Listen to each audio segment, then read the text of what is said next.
Assalamualaikum warahmatullahi wabarakatuh. Hai semuanya, perkenalkan nama saya Ulfia Robitul Jannah dengan NIM 2321 Saya dari Prodi Manajemen Pendidikan Islam. Tujuan saya untuk membuat video ini yaitu untuk menyelesaikan tugas dari mata kuliah Manajemen Perpustakaan, yaitu menceritakan satu dari isi buku yang pernah saya baca. Sebelum itu saya ingin memperlihatkan beberapa buku yang ada di rumah saya.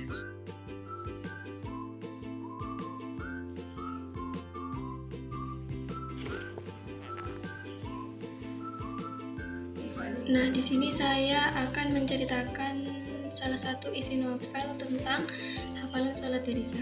Novel ini ditulis oleh penulis Terelie, yang mana novel ini merupakan novel fiksi, yaitu novel yang tidak berdasarkan kisah nyata yang ada pada sebelumnya, melainkan ini sebuah imajinasi sendiri dari penulis yang berlatar belakang tragedi di Aceh pada tanggal 26 Desember 2004. Novel ini menceritakan sebuah anak kecil yang memiliki kekuatan iman dan keikhlasan yang ada dalam dirinya ketika musibah yang menimpanya. Di dalam novel diceritakan bahwa Delisa ini merupakan seorang anak kecil yang berusia 6 tahun, yang mana dia itu hidup di Lokma, Aceh bersama uminya dan juga 3 kakak perempuannya, yaitu Fatimah, Zahra, dan juga Aisyah.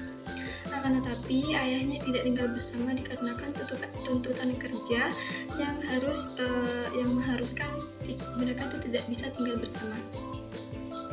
Delisa ini merupakan anak yang sangat giat sekali untuk menghafalkan hafalan-hafalan sholatnya, karena akan diadakan ujian praktek yang ada di sekolahnya.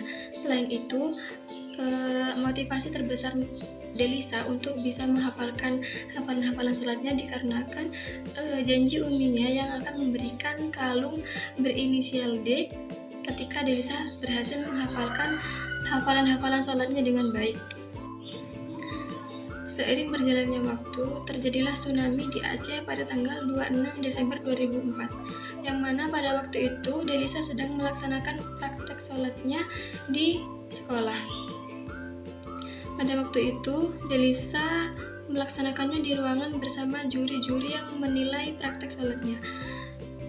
Dan ketika tsunami terjadi, Delisa berpisah dengan ibu dan ketiga kakak perempuannya.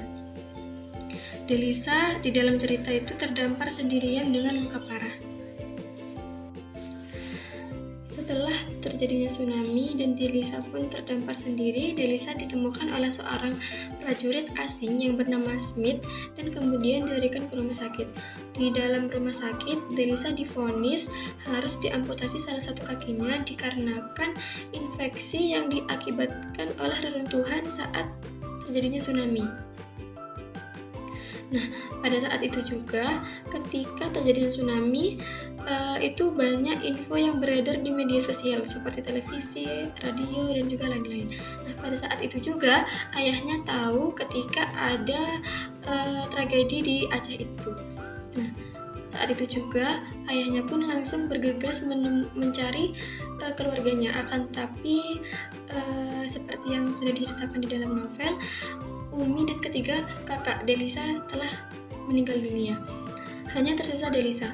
Nah, pada saat itu juga ayahnya bertemu Delisa dan kemudian mereka hidup bersama.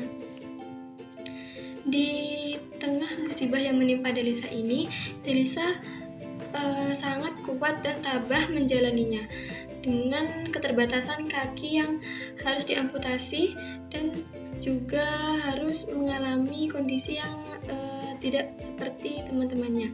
Delisa tetap tegar dan tetap semangat untuk menghafalkan hafalannya.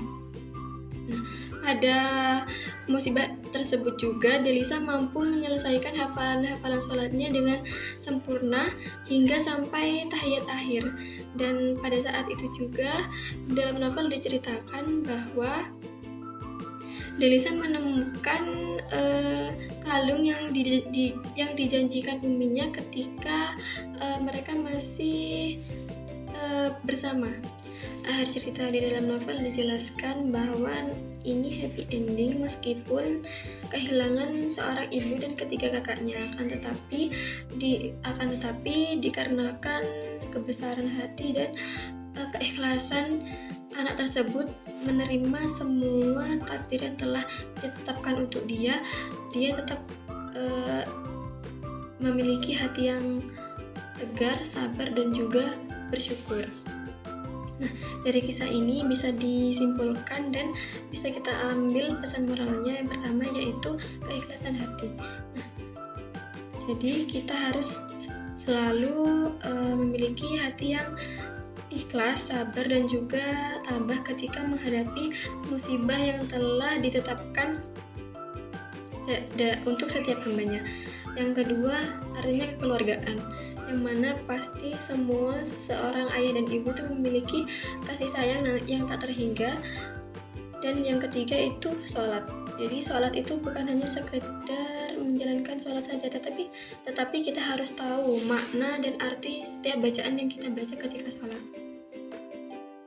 Sudah, mungkin cukup itu yang bisa saya ceritakan dari isi novel yang berjudul Hafalan Sholat Delisa ini.